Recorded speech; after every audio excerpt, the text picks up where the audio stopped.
King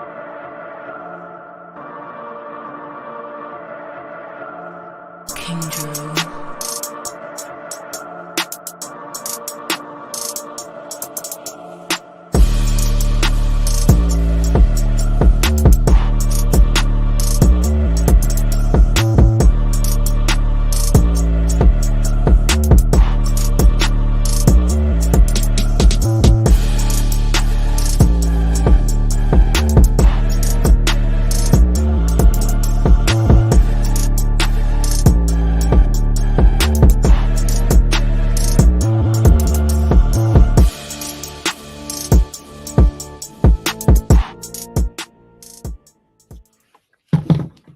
Yes, sir. Yes, sir. Yes, sir.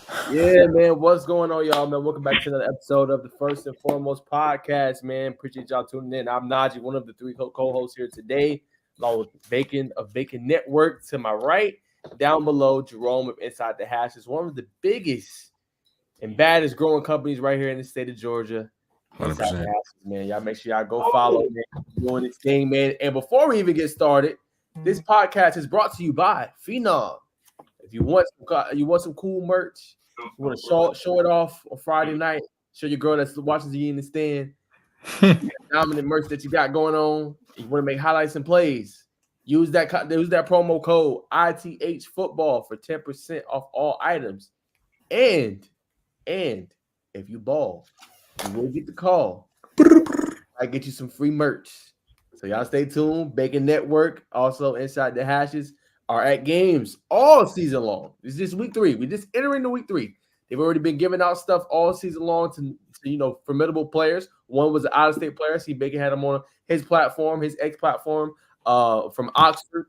So you never know, man. You never know where we're gonna be. You never know when we're gonna be giving out that free merch, man. But how y'all feeling tonight, fellas? Exquisite, brother. Very exquisite. Vibrating high.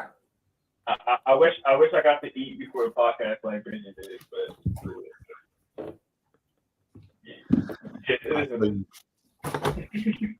but I feel you on that, bro. But before we go to our first and foremost, we're supposed to have Travis on, so fingers crossed.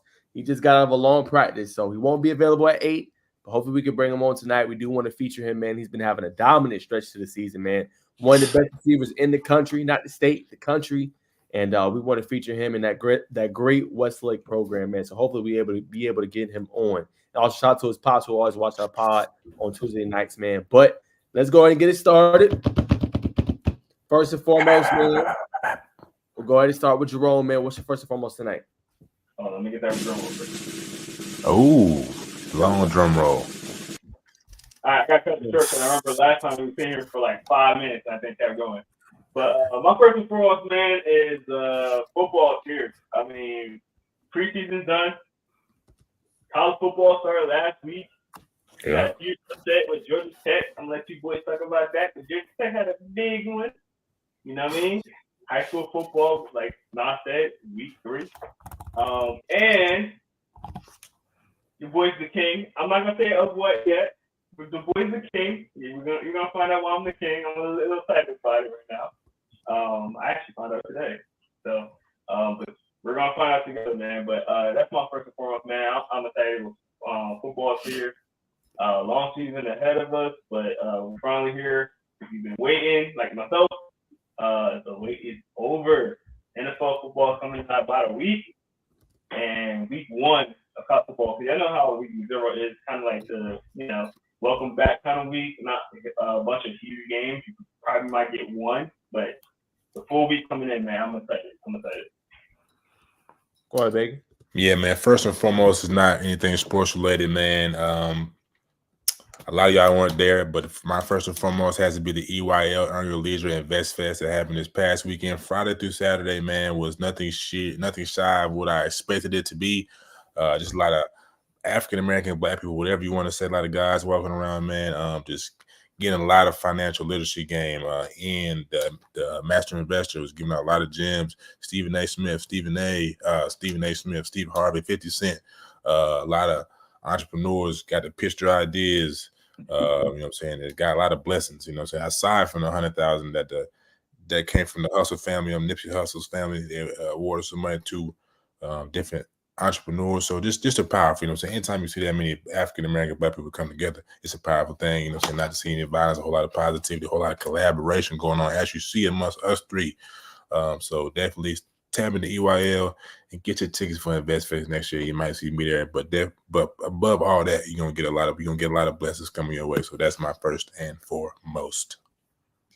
Great event from what I heard, man. Great job recapping it for us, Bacon. Like you said, it's great to see African Americans, black and brown being able to come together, man, and not just a setting of hanging out or partying, having a good time, but actually, trying to learn off of each other, having entrepreneurial spirits and growing and exchanging ideas. We don't see it as enough. So shout out to them for putting that together, as you said. My first and foremost, I thought Bacon was going to have this one, but yeah, I got to go with the upset. I got to go with Georgia Tech. Being able to beat Florida State at an exciting game, man. And I'm not going to lie, I was a little worried after they went up 8-0. But when Georgia Tech came right back down and they had that drive and scored that 7, I said, we got a game. You know what I'm saying? Because I was like, that drive that, maybe in the past, that would have been like, okay, they go up 16, they go 24. Like, no, Georgia Tech came right back and hit them in the mouth. And then, they was controlling the game. And I was worried that first drive. I'm not gonna lie, Lawrence Tuafile, Rodale Williams, they was running pretty good. 100%. But Georgia Tech adjusted, man. And I'm gonna tell you this, Bacon. Yo, like if Santucci and that defense is looking like that, I tell you what, man, Santucci might mess around and have him a job here pretty soon, like head coaching job. Like that was a master class. To hold them to 3 yards a carry, barely that. Yeah. 98 yards when this was the strength of the team and the offensive line had over 250 plus starts. Hey, man, that's how you get it done, man. They were physical. They adjusted well. Romello Heights started getting pressures. So shout out to them, man. I mean, that's how you do it. That's how you put the college world on notice. And one of my biggest questions going in this week, not that can they handle success, because I know they can with Coach Key, but how do they handle the national spotlight? All the attention is going to be on you. You're going to be on ACC Network. You know what I'm saying? Another ESPN platform. How do you handle the pressure in the game you're supposed to win after having a national spotlight? That's my biggest question going into week 2 or week 1, I should say, but the second game. I think Coach, you know what I'm saying, I'm sure you've seen, I think Coach answered your question very well. The young lady asked him post game. He said, "Coach, are you going to get one of them Guinnesses after the game?" You see, he caught himself. He caught himself. He said, "You know what? I think I'm just gonna grab a little Powerade. We got a game next week." And once I heard that, I said, "Yeah, they locked in, man. Come on." See, I didn't even know he had said that. See, yeah, take it with the details. I didn't even know that. I like to stick around for the post game. I like to hear what they got to say. Sharpen my tool up, got my notepad out. But yeah, shout out to her for answering that question. And shout out to Coach Key for exuding, you know what I'm saying, with a little confidence, if you will, you know what I mean, a little flavor. Certainly. Well, all right, man, let's hit the grid. Obviously, our favorite football segment. So I'm going to throw it to you fellas and go ahead and we're going to do our week 2 recap here in just a second, but you guys handed out some merch this past week at the games you went to. So let's just go ahead and talk about the Phenom players of the week, and y'all kind of recap some of the games you guys were at. You want to take away, Jay? Go ahead. Yeah, 100%, man. Before we give out my player of the week, shout out to my guy, Evan Brown Schuler, watching live, bro. What's up, bro? He out there in Clemson right now. We're getting ready for the season. Thank you, man. Thanks out, man. It was actually one of our first players that we brought on the podcast. So shout out to my boy Heaven, man. Thank you for checking us out. And I'm gonna be a lot more diligent, like making sure looking at the Instagram live and who's watching and stuff like that, and who's commenting like that, because I don't be doing that all the time. So I'm gonna be a lot more diligent with that. But with that being said, my player of the week was one of my player games of the week, obviously. And Douglas County versus Jonesboro, really good game. We're gonna get into that in a little bit, but my player of the game was DJ Bordeaux, quarterback for DC, man. Balled out not only just last week, but the week 1 game where actually Najeh announced him as the Corky Kell player of the game as well. So he got 2 player of the games in back to back. playoff standing, man. I got to ask him about his running ability. I thought that was really interesting. His comment, which he talked to me. He said, yeah, it wasn't something that he did in Alpharetta. It was something that was instilled by, Coach T and, he was like, Coach White, and he was like, man, Coach White was on me about getting those track practices, so shout out to Coach White for, bringing that out of him. And he looked confident when he was running, man. He was busting out like 20 yards, 30 yards each run almost. So he looks fast. He looks fast. So say he think he's like a 4.6, 4.5. Pretty fast speed for a quarterback. So shout out to DJ, man. Great kid. Interview went really well. I loved the interview. So shout out to him and shout out to Phenom for allowing him to be the player of the week. 100%. This Friday, what was that? This Friday, Thursday. What we doing Thursday? Or are we doing that collectively? Cause we could do both. We could do both. I mean, you the one that interviewed both of them, so you stay your Friday, and then we'll just talk about the. I was just watching my fan play, so that I was. It's true. You was eating popcorn, yeah, butter. I had butter. You know what I'm saying? This Friday, went down to Central Carrollton. Phenomenal game. They took on Oxford. The Oxford Yellow Jackets. You know what I'm saying? Play on mascots. They traveled up to Central Carrollton. Phenomenal game. High scoring game. I should have documented the score, but it was like a 46-38, somewhere around there. High powered offensive game. The player of the game for me was Mr. Nick Richardson of Oxford, Alabama. Like I said, 13 receptions, 168 yards, two tuggies. Now, the first half, Oxford being their first game of the season, they kind of, I wouldn't say they struggled with a couple false starts, normal week one jitters. But if it wasn't for Mr. Richardson, I don't know where its offense would have been. Just came up big on a lot of third and longs. You know what I'm saying? A lot of in-breaking routes, ran almost any route tree, ran all 9. Just a dynamic receiver, knows how to find holes, sit down, and Mason Mims, obviously his favorite target.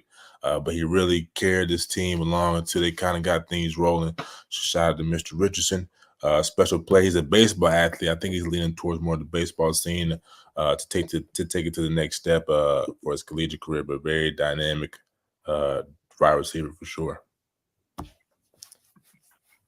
100%. So that's the recap from the fellas. They was at the games, and obviously they handed out some merch. I found it on his Twitter. Bacon handed out also gives a little bit of love to Carmelo Bird of Gainesville. 2 rushing touchdowns in that one, over 114 yards, and a dominant second half victory, obviously, for the Red Elephants, man, taking their talents on the road and looking really, really good. So that was the latest there. Those are the Phenom players of the week. And again, we're going to reveal before the show's over tonight where the fellas will be at this week, who they're going to watch. So, again, if you ball, got a chance at some free merch this upcoming week. Yes, sir. 100%, man. All right. So, we're going to keep rolling with hitting the grid. We're going to go ahead and hit week 2 picks. Who came out on top? We got to get a drum roll. Hold on. The AI roll. So yeah. Oh, it's kind of early this time. Okay. Perfect. So the winner of week 2 is Jerome Jones of Inside the Hashes. Yes, he took week 2, went 11-4 this past week. Me and Bacon tied at 9-6. But as you guys can see, we know our stuff because all of us are over 500, right? We're not going negative records here. Not going negative. So the overall standings, Jerome has a slim lead, but he's up right now after 2 weeks. He is 20-10. Bacon is 17-13, so had a little bit of slippage this week. A little bit of slippage, but he still got plenty of time. And I'm 19-11. So this is the records from that past week, but these are the overall standings. So Jerome has the 1-game slim lead, as you guys can see right there. Again, the winner is going to get $3 million on the other 2 guys in whatever restaurant the guy chooses. So, Jerome, how you feeling after 2 weeks, man? I feel good, man. Bacon started off hot with the Mooney pick. I'm sorry, Gaines. He got the Gainesville pick. Me and you picked Mooney in that one. So he started off hot, and I was like, oh, Bacon's gonna catch up to us, man. But as I was looking at the scores, I was like, oh, I don't write down the games that we talk about. Not so we don't get to. Me and Bacon don't get to see who, what exactly. We find out on Tuesday. Ooh, I got that game. Ooh, I got that. Okay, okay. So like I was kind of talking with him. I was like, oh, I knew I had a good record this week, and I was like, oh man, I know Najeh probably got a couple of these, and I'm like, oh, okay. So hey man, you was one up last week. Now I'm one up. I'm the top dog. But again, long season, long season. Yes. So you never know. There might be a week where I get one game out of 10 or something like that. Nah, never that, brother. But man, yeah, man, it's pretty cool. To get some of these games right. But at the same time, these guys know exactly what they're talking about. They're not too far behind either. So yeah, we're all pretty close in what we're doing. So 100%. Any thoughts, Bacon? You can't get them all either. You can't get them all. I'm trying to get them all. I'm trying to catch them all, just like Pokemon. But I would say this: you can't. You got 13 wrong. What'd you say? You got 13 wrong. You can't get them all. But that's the goal. That's the goal that I'm trying to attain, and possibly will obtain this season. However, I will say this: I was this close. I was this close. I was a 2-point conversion away. Talking about that Thompson and Grayson game that I picked Thompson. Yeah. Unfortunately, you know what I'm saying, they Seaborn and the crew, they couldn't get me across the finish line. And Doug let me down, man. That one hurt my heart. That one hurt my heart. The rest of them, you know what I'm saying, it's all smoke and mirrors, but those two hit me deep. All right. Hey, we all get to smoke, bro. And speaking of, I hope Douglas County's watching. I got some smoke this past week. You know what I'm saying? And they handled their business. Again, I love my Jonesboro boys. You know what I'm saying? I'm always going to love them. You know what I'm saying? What Coach Syrup is doing, Coach Floyd, John Tavius, Cortez, Redding, Jamar Owens, Lucius Murray, Jeremiah Tickett, Jeremiah Collier. I love them boys, man. But, hey, sometimes we got to stand on business. So I did. They was looking for me Friday. I was at home writing the recaps and stuff like that. Unfortunately, it was not the game. But if I was able to go to the game, I would have went to that one more than likely. And then we would have saw it, and hey, I would have had to deal with it. But what I did do is I am a man of my word, guys. And again, if y'all don't know who I am, I'm Najeh. I do not duck smoke. Okay, I do not duck smoke. So I had a radio show this past Saturday. Fortunately, I know everybody's gonna ask, like, oh, how do I watch it? How can I listen to it? It's still working out the details with everything, but I did have Coach Steen on, and he called into the show. You know what I'm saying? So I had him say his piece. He took it light on me. You know what I'm saying? I thought he was going to be a little bit more into me, but he took it light on me, man. And he said he loves what we do with our pod, man. And he tunes in every Tuesday, when he has time. So, that meant a lot from him. And he said, just keep doing what we're doing. So all love at the end of the day for DC. Again, they're one of my teams, one of my favorites out of 6-8. But sometimes, man, you just want to go with the upset. You know what I'm saying? Sometimes you want to see a lower team win. Hey, Bacon, it's the same thing that happened this week. 80% of the country took Florida State. Right. But Georgia Tech ended up winning. You know what I'm saying? So, sometimes you had them hopeful picks, you know what I'm saying, and kind of going in, and you want to see the team do well and kind of come out on top. That's kind of what that was. You know what I'm saying? Very true. We were part of that 20%, brother. Yes, sir. We was. And people, hey, and I'm gonna let you go, Jay, real quick. Hey, listen, Bacon. When I said that take, had a lot of people coming like, who are you? Who is this guy? You don't know what you're talking about. Hey, they ain't saying that no more. Nah. Yeah, man.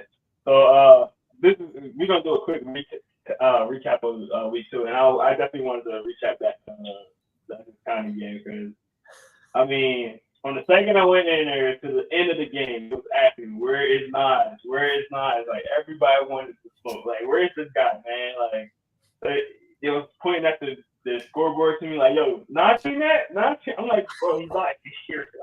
I felt like I was being attacked. I was like taking the blame for you, man. I was like, dude, I rooted for you guys. Look at me. But it was cool, man. It was all love, bro. It wasn't nothing malicious, but it was literally the second I ended in there, everybody was asking about you. Coach Steen obviously was one of them. It was funny because he was like, I don't know if I can reveal this, but he was just kind of like, yeah, man, I was kind of looking for something to motivate the team, and I was like, ooh, this is perfect. And I was like, Clip it up, throw it up there. Jack Dolphins, and I was like, oh, that's crazy. But yeah, man, it was all love, bro. Yeah, it was a good game, man. If you want to see a lot of offensive play and good play calling, I think this is a game for you. Yes, it was a blowout, and it was unfortunate that it was our Jonesboro guys, man. Shout out to them. They still a really good team. It's early in the season. I want you guys to make sure y'all keep your heads up, man, because I got a good team. Just got put together, and y'all be fine, bro. For real. But yeah, it was at first it looked like it was gonna be back and forth. It was a fourth and out, both drives. Douglas County had the ball first, then Jonesboro four and out. And then Douglas County came out. It was a short game because they wasn't gonna pass deep in that game. So it was a short passing game. Devin Carter got the first touchdown. And then Jonesboro, after that, Jonesboro kind of like fell apart a little bit. There was a lot of turnovers. There was a turnover by Lucius. There was a turnover, another fumble, I believe. Interception that was intercepted by James Johnson. A goal line fumble on a Wildcat play, which was crazy because the play before that, they put in Jeremiah Pickett, who was the defensive tackle, obviously, put him in as the running back, and he went out to the outside instead of going inside, and wound up still getting tackled. And then they tried it again. It was more like a shift where Pickett moved over, and then Davis came in at the walkout position, quick snap it, and then fumble at the goal line. And that kind of set the tone for the rest of the game. Right after that, Douglas County came out with a triple pass. A double pass touchdown from DJ to James Johnson to Rakif Kelly, and then after that, it was pretty much over, man. But if you like play calling, man, shout out to Rob King. He came out with a couple of plays. The plays before that was all him. I asked him at halftime. He was like, "Yeah, man, that was me. Yeah, of course." And even after that, I've seen them drawing up stuff. Right after the halftime, it's like, all right, this is our game plan. He got all the receivers together. It's like, all right, this is the game plan. This is what we'll be doing for the rest of the game. Even when it was already up, it wasn't like no, all right, let's relax. We got this kind of thing. He was like, all right, let's draw some more stuff. Blah, blah, blah. So shout out to Douglas County, man. They're gonna have a good team. I want to do three quick shout outs. Shout out to my boy Breezy. He got injured in the first quarter, man. I hope you're okay. I want to say it's a separated shoulder, but I have no medical ID, and I only go by what I've seen. So I think he'll be all right. James Johnson also got injured. I think it was an ankle injury, something like that. But shout out to James Johnson, man. I think we need to give that boy some more. Man, bro. For real. He is a catalyst on that offense, man, and he's doing his thing on defense as well. I think did he have an interception in the first game too? He might have. First game, I think so, yeah. Yeah, he's been balling offense, defense, and special teams, man. So shout out to him. And then my last shout out is going to go to obviously Rob King. He did a phenomenal job. That's my guy right there. I think he has the potential to become a head coach eventually. So hopefully that becomes true for him, man. Maybe somewhere else, maybe Douglas County. I don't know, but hey, man. And again, shout out to Jonesboro. They played their hearts out, man. Keep your heads up. You got a long season, and you're gonna be fine, man. All right, Bacon, what's your biggest recap from week 2, man? What were some things? Obviously, you went to Central Carolina. Any scores or numbers, highlights caught you on? Oh, man, highlight that definitely caught my eye was the first play of the game with the Central game with Jonas Walton off a bounce. You know what I'm saying? The ball got kicked off, ball bounced probably like on the 20. I'm like, man, what are they doing? It's the first play of the game, kickoff. Somebody got to catch it. You know what I'm saying? Ball bounce. I'm like, man, they finna lose yards. Jonas come from the left side of the field, scoops it up, makes a couple moves, come down the right side of the sideline, stiff arms the Oxford player on the opposite side of the 20, takes it in. I was like, yeah, he's big time, man. I see you see the film, but to see it in real life and see how he handles his business on the field, man, that's probably my biggest. That's one of my biggest takeaways. And Mason Mims, first time seeing him, 4-star commit going to Louisville. Brother can do it all, man. Rolling out the pocket, throwing off would-be sack artists or would-be tacklers, and just throwing dimes, man. Brother's he's got an arm, talented arm, mind for the game. You know what I'm saying? Definitely is a name to keep tabs on as he ascends to the next level and competes for a starting position by his sophomore, junior year, or even maybe possibly freshman year. And another thing to keep eye on, it Joe Nas has a brother. I should have wrote his name down, but he has a brother, number 27 for the Central Carrollton Lions. He's special as well, man, running back as well. So definitely keep an eye out for those brothers, 100%. Speaking on that, man, I got to give a shout out. You know, they did not win, but to have 300+ yards and 6 touchdowns, J.R. Harris, man. Yep. Hey, just proving our ranking right, man. When you look at us, you look at us crazy, like, what is Bacon and inside the hashes, Jerome and Najeh talking about? Now you see, like, that's the reason why we had them that high, why we have them number 3 on our 2027 list. And again, we'll update it after the season is over and things like that. But there's a reason why we had him that high. And I think he's just proving us right with how elite and good he is. So, man, I mean, that was a special game. Some of my other biggest surprises so far this season, Woodward Academy's 0-2. Did not kind of see that coming. Obviously, I know they don't have the same talent, but that was kind of a pleasant surprise for me. And then what Collins Hill is doing, nobody's talking about him, but they just silent killer right now, man. That defense looks good. They're 2-0. And shout out to Deuce Gerald. I know you got a good relationship with him, Jerome. And, he got 7 sacks through 2 games, yo. You know what I'm saying? Like, he's tearing it up right now. Like, if there was a junior award, I'd say he's probably the most dominant junior right now. No disrespect to, obviously, I know we love Breeze and everything like that. And he's a great player, phenomenal talent, but Deuce is tearing it up. And he's the all-time sack leader for Collins Hill, and he had the game winner the other day too. So kid is wrecking it, you know what I'm saying, right now for the Eagles, man. And off to 2-0 start. So those are some things caught my eye. Also, Ahmad Gordon of Perry, 180+ yards rushing, 2 touchdowns, Mr. Georgia preseason football nominee, and he's been lighting it up. Him, and last but not least, Tay Harris. Tay Harris been doing this thing. Athlete for them. I know they list him as a safety on 247, but 7 tackles, 2 PBUs, 2 rushing touchdowns. Just do it all guy for them, man. He's been balling. I also want to acknowledge Barack Willis, 2 sacks. You know, they lost, but he got overshadowed. 2 sacks, 8 total tackles, 4 solo. Man, Barack Willis is legit, man. 2 sacks against 2 very formidable offensive tackles. Alex Payne, and of course, big forward, man. Big Model T forward, you know what I'm saying, in games. So shout out to Barack Willis for putting on the show. 100%. Yeah, man. Big games, big players, man. I do want to give another shout out to Tay, man. He balling out.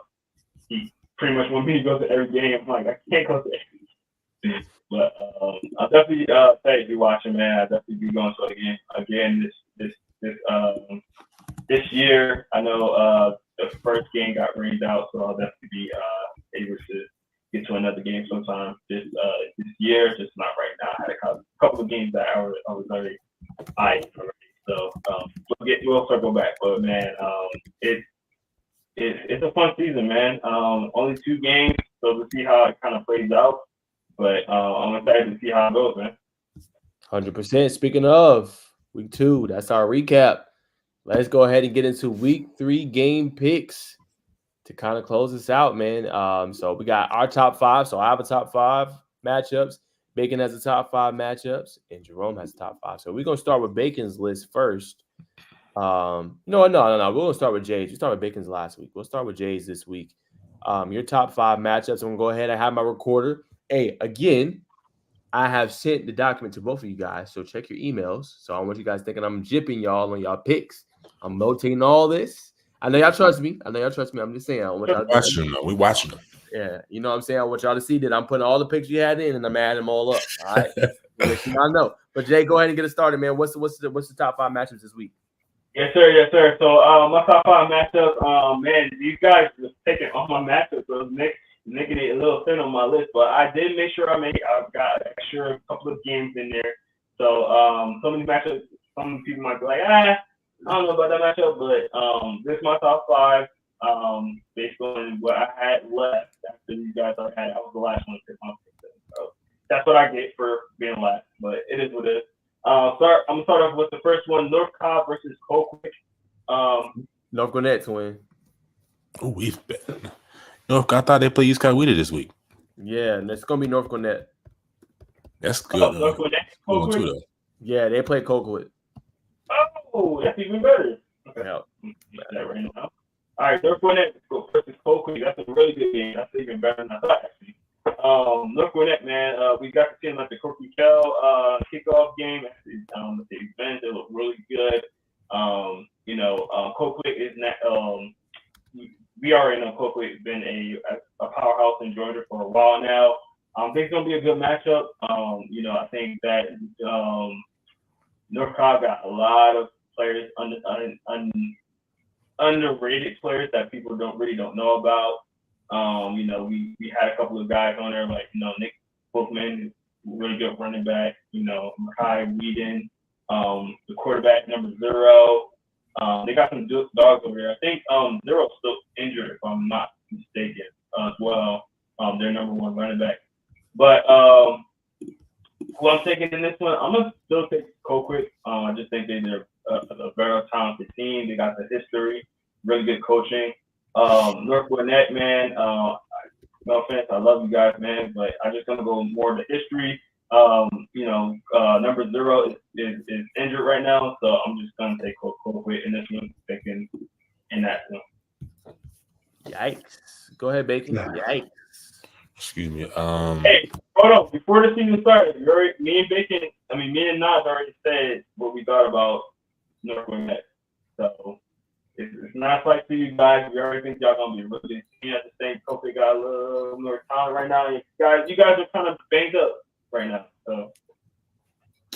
Nah, Jerome definitely put me on game. I appreciate your intel, brother, because I definitely would have picked Colquitt if I know they were banged up. But due to the new information I've gathered, I'm gonna go with NG. Shout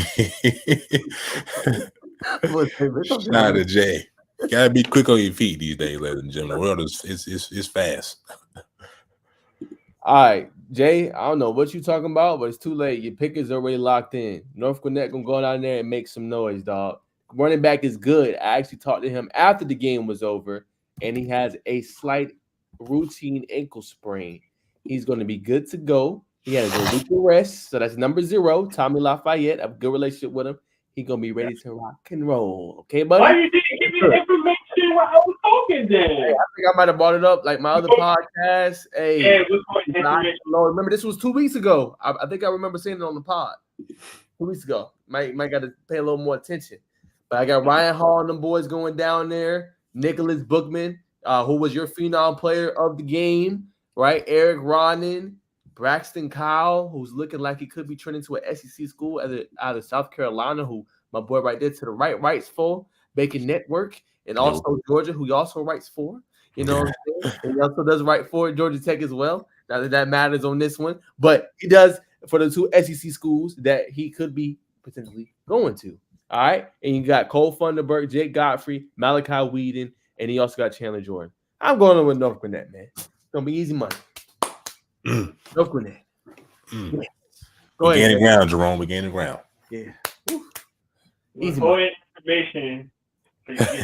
No, you're done. Your pick's locked in, buddy. Okay. All right, next game anyway. My next game is going to be LaGrange versus Sandy Creek, man. LaGrange had a struggle game in the first game. I think they bounced back last week, if I'm not mistaken. Sandy Creek has some good players as well. But I think I'm gonna give the slight edge to LaGrange. I think they still really talented. They lost to what? Running for Kel? Yeah, that's a Doug. Pretty Douglas. I'm gonna go with LaGrange very slowly. What you guys got? Yikes again. I love LaGrange. I love Coach Napier, what they got going on down there. But I'm gonna ride with Sandy. Man, hold on. Go ahead, Najeh. I got Well, he said already. He said I'm thinking, I'm like, brother, listen, believe me, I'm locked in. I'm just going to reveal some news about that quarterback. He had a sensational game. But I appreciate your intermission because you just gave me time to bring up the stat.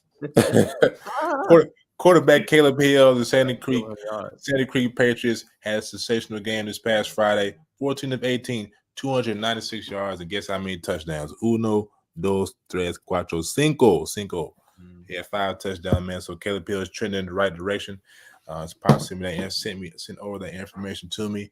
So definitely want to shout out Big Caleb for doing this thing. And if you got the passing going with Big Lat in the back, you know what I'm saying, it's going to be a problem. My only question mark for LaGrange, hopefully they progress as the season goes on, is man, I got to get his name. The number 7. The receiver's been out. He's dealing with a knee injury. He's injured. What's his name again? I'm blanking on it, to be honest. We'll find it. But the quarterback, you know what I'm saying, Dill didn't look too hot against Doug. You know what I'm saying? I know it's a long season, but you know what I'm saying, in order to beat Sandy Creek, they're definitely gonna have his arm, I'm saying, clicking on all cylinders, man, because you know what I'm saying, Sandy Creek's got a very talented DB room, safety room, and they will hit you, they will strike you. So I don't have any question mark about the Grange's defense. Just gonna be the offense. Can they keep up with the onslaught that Sandy Creek can possibly pose on Friday? Well, LaGrange was pissed off after that game because they just beat Early County 52-0. So yeah, they was feeling that. I expect they'll be well coached. This is probably one of the better rivalries that nobody talks about enough. You know, they're not that far from Fayette, but I'm with Bacon. I'm rolling with Sandy Creek. I think the biggest question that we had with Sandy Creek going into the year was the quarterback. He'll just put on the show, as you just said, 294 yards, 5 touchdowns. So when you have him throwing the ball, and then you have, like you said, Amari Latimer in the backfield, you're kind of do-it-all player offensively and defensively, playing linebacker as well. And then you have Dalen Pinson, who's your athlete. You get the ball to him in space. And then you got a top 4 player in the 2027 class in Corey Hadley Jr. that you can throw the ball up to and win a 50-50 ball. Hey, I'm going with that odds all day long. And as I said, in my rankings for score, I got him at number 1. That's how good I think Sandy Creek can be. I think they tired to lose, man. And they continue to do that. Love LaGrange, but I think Sandy Creek will be a little bit too much, man. Sandy Creek for me. Cash Creek. Cash Creek. Sorry. All right, next game we got Wheeler versus North Atlanta. Wheeler versus North Atlanta. Sorry, Jay. It's a little tough for me because I haven't seen a lot of Wheeler, but I'm going to go with North Atlanta in this one. Yes. Sorry. Yeah, I'm a ride with North Atlanta, man. There's a lot of athletes. If they're anything like they were last year, they're explosive in the offensive end. They're gonna spread you out. A lot of trips, looks. I just think they're gonna be too explosive for Wheeler. Wheeler's not really known as a football school. I know they had a little pop last year, but I think I like North Atlanta by multiple scores. Yeah, for me, I'm a roll with North Atlanta too. I thought despite them not having their best player on the field in Corky Kell, Chase Linton, who just decommitted from the Rutgers and his recruitment's open, they still battle in that game. Like, you know, Kell did pull away there kind of in the second half. I think third quarter it was. But I'm a roll with North Atlanta. Wheeler is 0-2 at this point. North Atlanta's 1-1. It rebounded well after that game. Again, I think too many athletes, and Ian Reynolds looks like he is taking a progression step forward. He looks even better and more crisp. And also they got number 7, who looks like a good deep ball threat for them as well, man. So I'm rolling with North Atlanta. All right. And then a 4th game is going to be Lanier versus North Forsyth. I think this one's going to be a close game as well. I'm going to go with Lanier. I'll start for them, but I think you're going to pull one out for here. All right. North Forsyth. I don't really know too much about both of these teams, to be honest. Both teams are 1-1, and they, I guess Wheeler had a forfeit. I'm not sure. Maybe you have some more intel on that, Najeh. Who'd you go with, Jay? I went with Lanier. You went with Lanier? Yeah. We're gonna roll the dice and go at North Forsyth, ladies and gentlemen. We got to gain some ground. And I'm gonna tell you, I see they lost pretty handily to Norcross. Talking about Lanier here, so I'm gonna roll with North Forsyth. No Georgia boys. I'm gonna roll with Lanier as well. Tawan Payton, the 2025 running back, I think he's committed to Memphis. Looked pretty good, even though they lost to Norcross in that game. That's obviously the Maloof Bowl. And as you guys know, the teacher beat the student in that one. Respectfully, obviously, that being his son, Coach Maloof. But yeah, I think Lanier has a good team. I think Coach Maloof, Tyler Maloof, is doing a good job with that Lanier program. They're gonna take their lumps and things like that, but I think they can easily come out on top in this one, man. And I think they're gonna lean on the rushing attack. They let the quarterback air it out, and I think they're gonna be able to go ahead and win this game. So I got Lanier. All right. And my last game is going to be Sequoia versus Cal. I think this is going to be a sneaky good game, and I am going to take Cal in this one. I like what I've seen at the quick kickoff. The Thursday game. The Wednesday game or Tuesday game. They had really good. I wasn't sure how they were going to play without some key players, but they reloaded this year and they look really good. I like how they looked out there.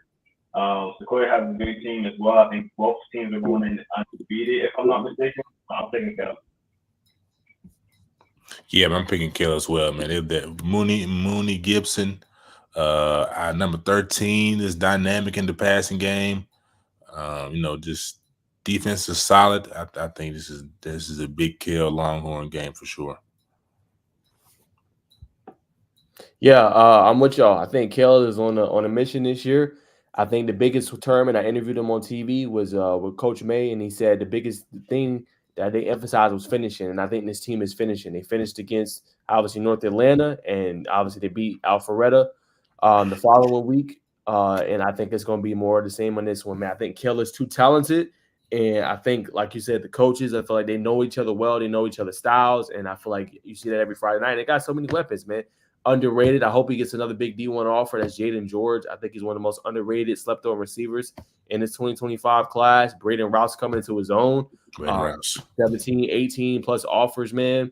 He looks good. Katarius Mooney Gibson, as y'all mentioned, offensive line looks formidable. The quarterback, Caleb Narkeezy, is making throws all over the field.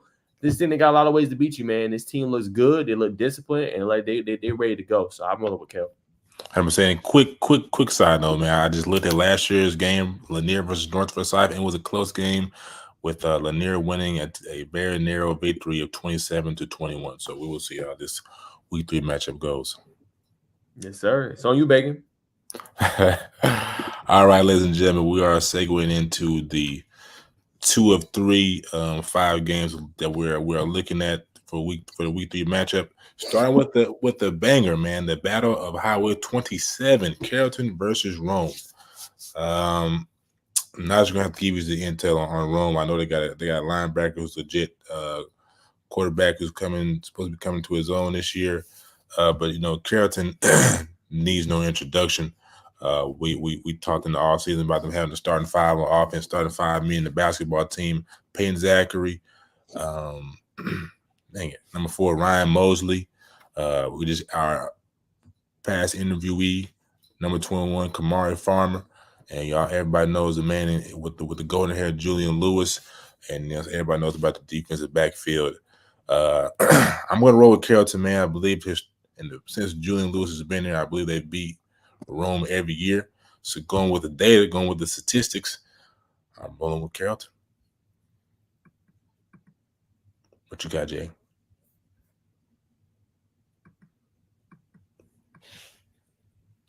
There you go. Sorry, I realized I was muted. You good.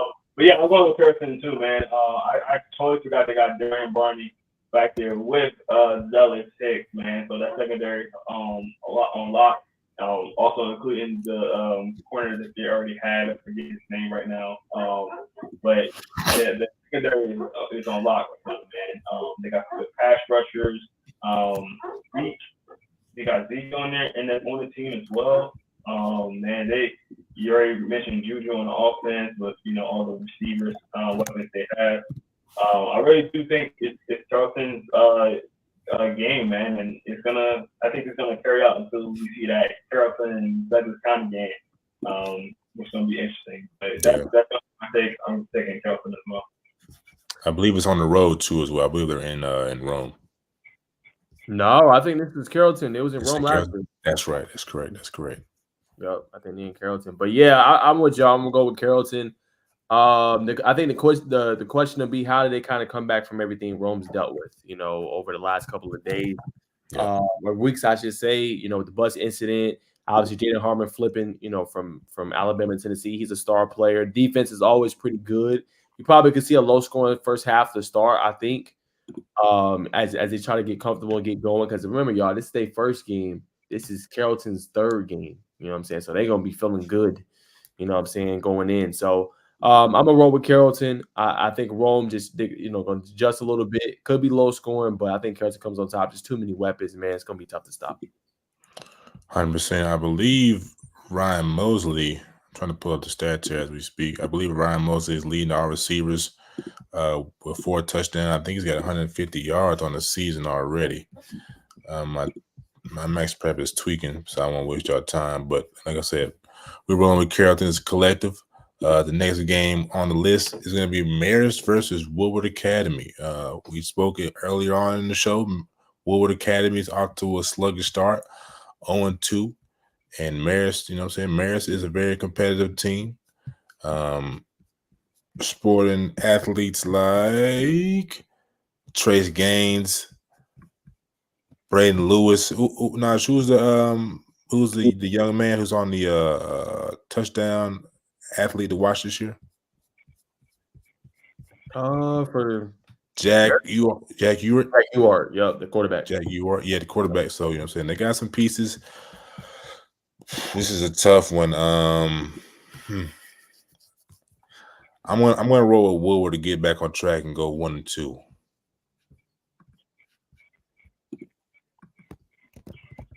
I'm going with Woodward as well, man. I think this is the week for them to get back on track. As Najeh said, they did lose a lot of pieces last year, but from based on what I've seen last year, I think they have a really good coaching staff. I don't know if the coaching staff, is different this year, but from what I've seen last year, I think the coaching staff will get this team back on track.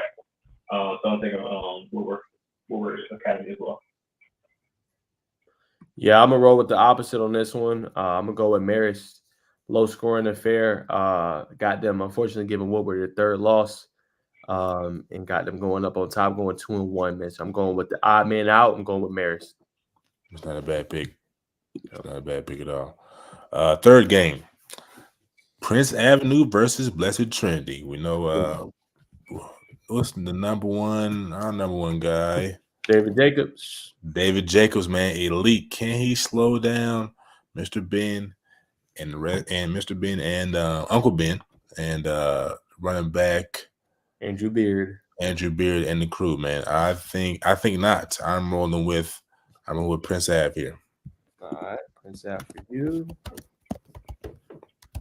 Yeah, I think me and Bacon agreeing on right now. I'm taking Prince Ave as well. They got a lot of good talent, and a lot of them are young. Andrew Beard. You got Ben Grant. What is it, Grant? Moustapha. Sorry, Ben Moustapha. Quarterback playing really well. Young guy. Their offense is really good. I like their offensive line. Defense. It's a solid defense. I'm gonna go with Prince Ave, man. Yeah, man. After hearing the news, I heard of a torn ACL to one of their top receivers for Blessed Trinity. I think that's going to be a lot to overcome in this one. They do have a really good defense with David Jacobs Jr., who's our top guy.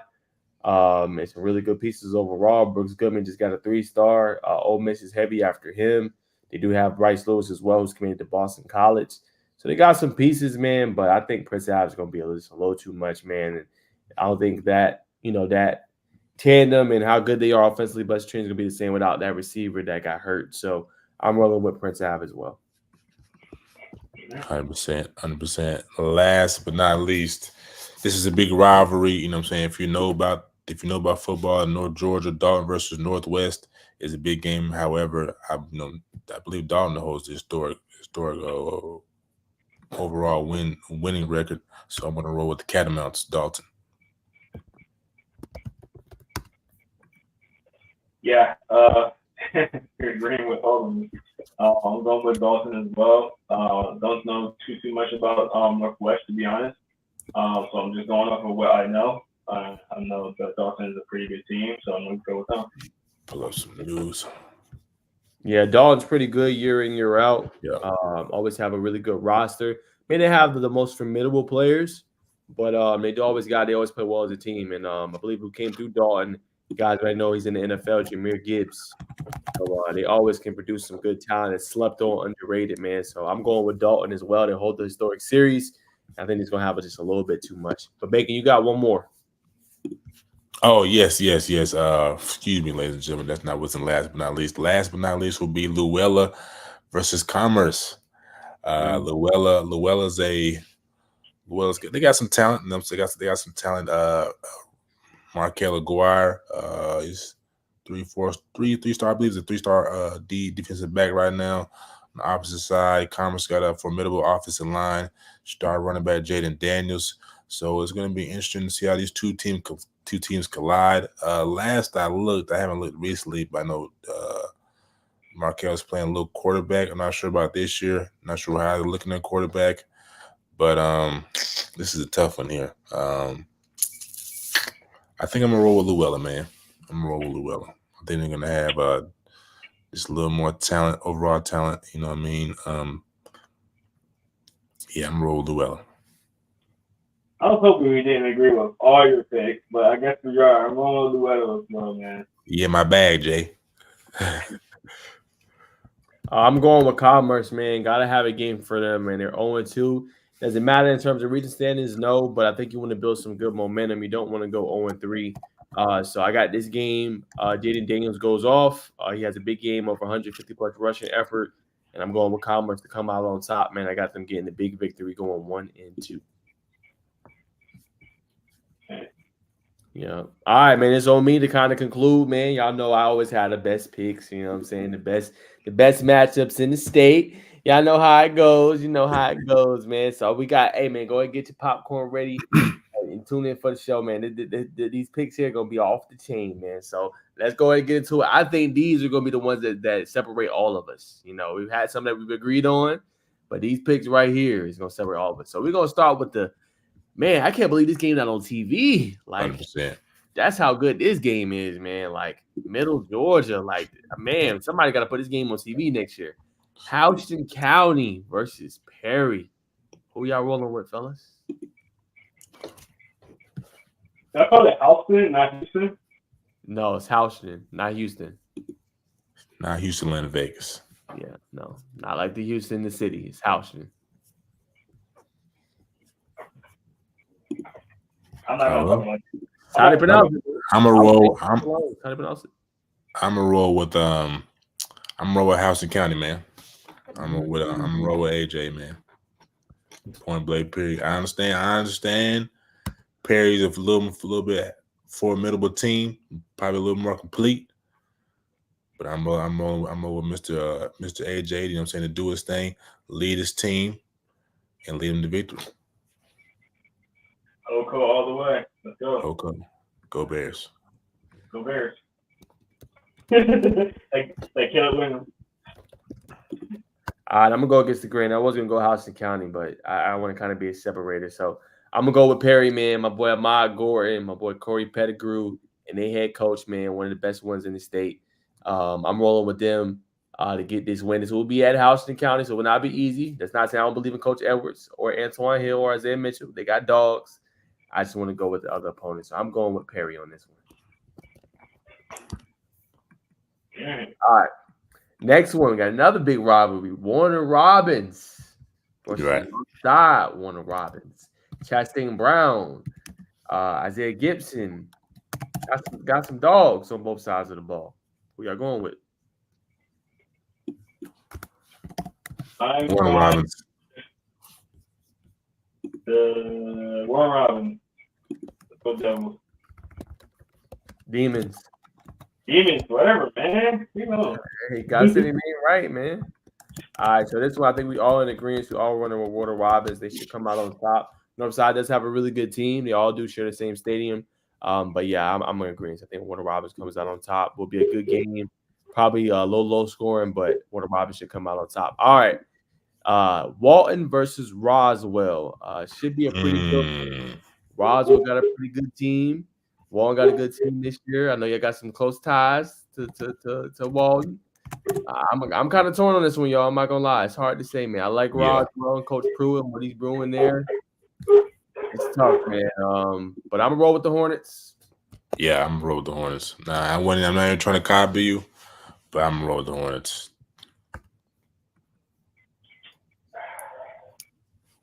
This is rough.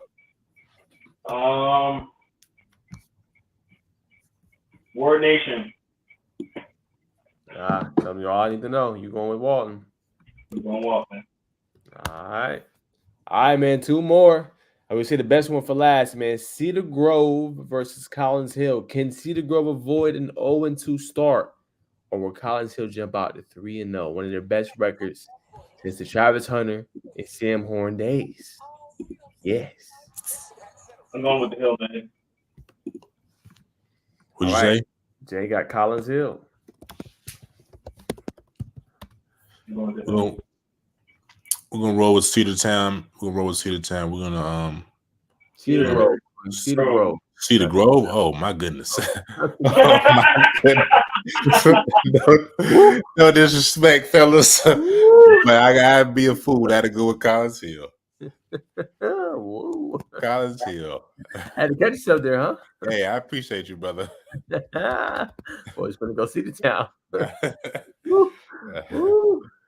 Chill, let him do it too. Nah.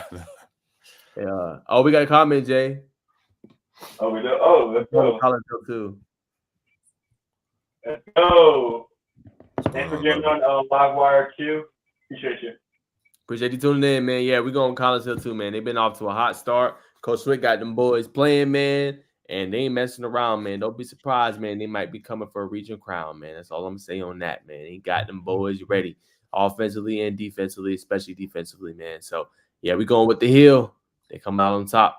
All right, last but not least, I'm gonna let the fellas pick this one. I'm gonna pick last. Gainesville versus Westlake. Supposed to try to have Travis on. I don't know, man. It's looking a little slim. But who y'all got? I'm gonna go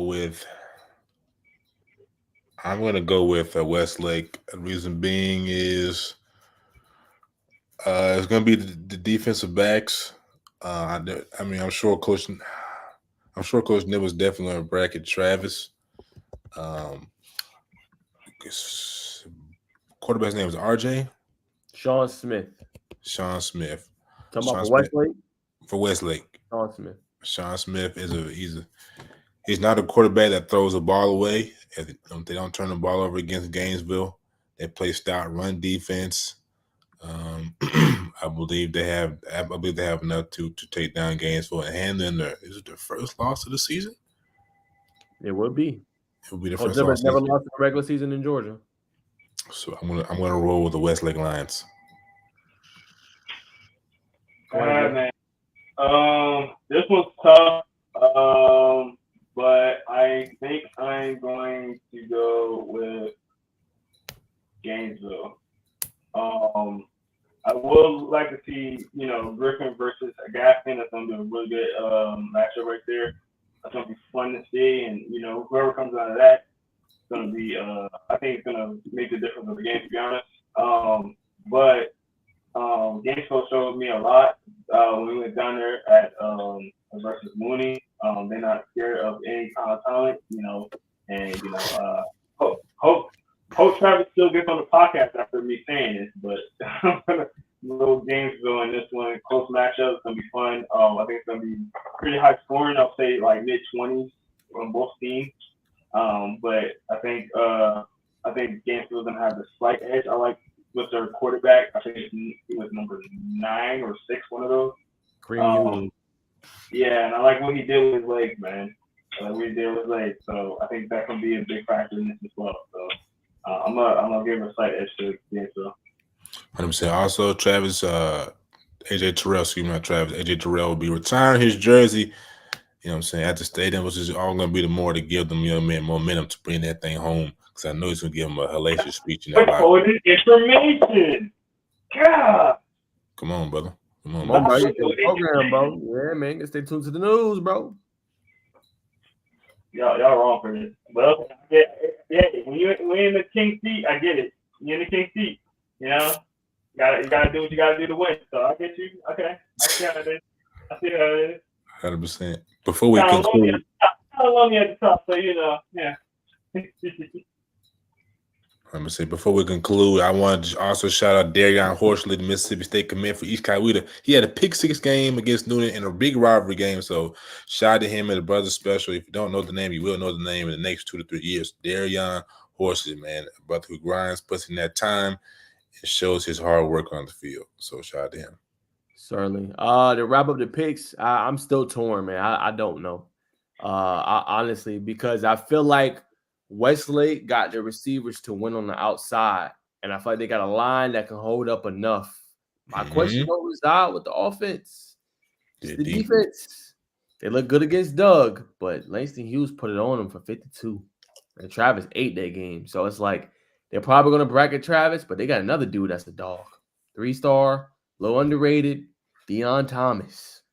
Kid can play, man. So I feel like he could win one-on-one even if they bracket Travis. I still think Travis is going to have a game as well. But it's just a real good chess match. Like, they got a good offensive line. Look at Gainesville, Carter Mathis, Tyler Ford, Alex Payne. They can run the ball with Carmelo Bird. They can get it on the outside to Christopher Taz Smith, Shane King can win one-on-one. I don't know. This one's – I'm going to go with Gainesville. A slight edge. Just a slight edge. Gainesville, a little more experience with the coach. Coach Nibbler knows how to adjust. We've seen that in the second half of that game. So I'm going to give them the slight edge. I do think Westlake will be more motivated coming into this one, especially with AJ Terrell getting his jersey retirement. I think Travis is going to go off in this one. But I think Gainesville's going to be able to get that extra stop late or something and be able to win. So I'm going Gainesville. Let's not forget about the two-head running backs that Westlake has. Oh, yeah, Tamir Bransford, that's committed to Georgia. Who's the second one, Bacon? OTE. I'm sorry for mispronouncing your name, brother. OD. Sorry, brother. I'll get your first name though. Naeem. Yes, sir. He has 196 yards total in the first 2 games on 42 carries, averaging 4.7 yards a tote with with 1 touchdown. 1 game. Both of them have 1 game of 100 yards or more on the ground. So, you know what I'm saying, having that balanced attack, I could expect to see a lot of play action, a lot of pull, you know what I'm saying, maybe a little RPO, you know what I'm saying, but that's another reason why I'm picking the Lake. But before we move on, so all 3 of us were at the game. Najeh was in the stands. We watched Coach Nibbler. We watched Coach Nibbler make a halftime adjustment.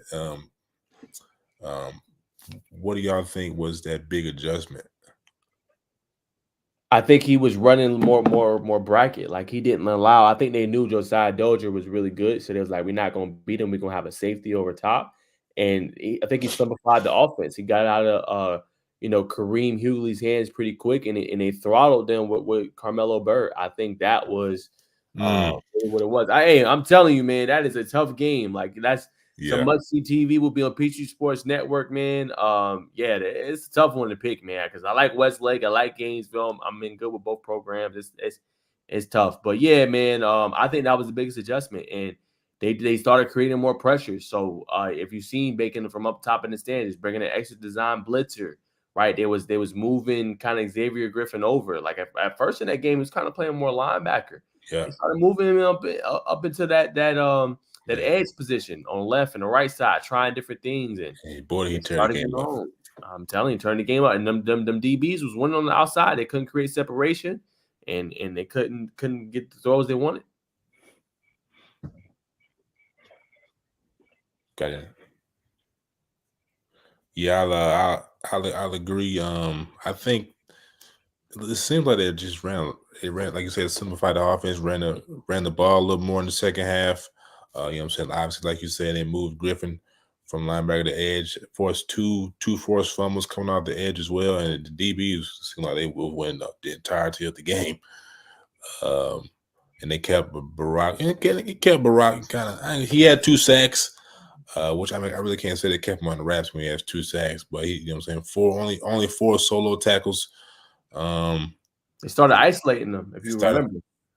Yeah, because we're in the RPO game, and remember he had that 1-on-1, and he kind of like froze Barack, who's a little flat-footed. Yeah. So I make Barack choose, hey, you gonna hit Bird or you gonna hit Hughley? 100%. Got anything to add, Jay? No, man. I think. Nah. Sorry. All right, ladies and gentlemen. Well, that's going to conclude Hitting the Grid. I'm going to pass it out to my brother to the right for the 3-man weave, unless we got any more outstanding topics or anything Jay wants to bring up for his question of the week or word of the week or anything like that before we throw it to some basketball. All right. Yeah. All right, well, Jay, you know what I'm saying? We're entering. I'm going to give you the floor when we segue into the 3-man weave for your questions. But ladies and gentlemen, we are now transitioning into one of the best, not the one of the best, but the best round ball, if you will, basketball segment known to man, woman, animal, and anything in between under the sun, under the stars, under the nebula, under the Milky Way. You are tuning in right now to the best thing going, ladies and gentlemen. Starting with the first and foremost 3-man weave segment is going to be Jay's hot topic questions of the week. Hey, you talking to me? Yeah, man, you know, gotta keep you on your toes, brother. See, it's the off season with basketball, so I don't have that much right now. Give me a second. All right, man. Do your research. I got you. Starting off in the WNBA, you know what I'm saying? Coming back from the Olympics, updated people on, if you haven't been watching, there's already been 3 teams that have clinched in the W, starting with the number 1 team in the W, the New York Liberty, followed by the UConn Sun, the Minnesota Lynx, as we already know, Sabrina Ionescu, and my goodness, Stewie, and for the Liberty who play on Team USA, and I believe Alyssa Thomas for the UConn Sun, were the 3 of the top 3 teams who represented Team USA in Paris this Olympics. So those are the top 3 teams that have clinched. And, you know, the Fever have found their way back into the headlines once again. I believe they're rounding out the 8th spot. No, I think they're in the 7th. I think the Chicago Sky are in the 8th spot. Caitlin Clark and the Fever have found themselves in the headline again. Last night, if you didn't tap in, they defeated the Dream, I believe by like 8 or 9 points. And in I'm not gonna say dramatic fashion, but I'm saying Miss Clark, she tied Ryan Howard of the Dream's rookie record of most 3-pointers made in a single season with 85, and we still have under a month way to go, so she's definitely going to shatter that record. She's been lighting up the assist stat sheet. She's been doing her thing. I think in the last 3 to 5 games, she's been averaging 25 points, 5 rebounds, and 9 assists. So I'm saying Miss Caitlin Clark is definitely doing her thing. Gentlemen, do we think that the Fever are going to be a tough? Do we think the Fever are going to upset the bigger teams as the playoffs come? You know what I'm saying, as the regular season winds down? No, I think they'll get a game or 2. To say upset, I don't see them beating the Liberty. I don't see them beating the Connecticut Sun. Those are just 2 deep teams, and that's likely who they would face. They have to move up to maybe a 6th spot or 5 or 4 spot. Maybe they have a puncher's chance when it comes to that, but yeah, they just don't have enough talent to upset or beat an elite team. And the 1, 2, and 3 are elite teams. So I say no, but they could get a game or 2. Can they catch Phoenix? They are 6-4 in their last 10. Phoenix is an even 5-5. They could potentially catch Phoenix, but they have to go on a little bit of a win streak, I would say. Phoenix does have a kind of a tough schedule coming up, but if they can win some more games as we kind of hit that back half, getting towards the end of the season, they can go on a little streak. Yeah, they could find themselves passing up Phoenix. 100%.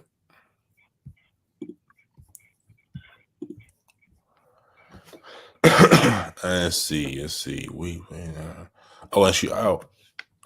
Due to that 25-5-9, Miss Clark has also earned the conference player of the week for the first time this season. Want to throw that out there.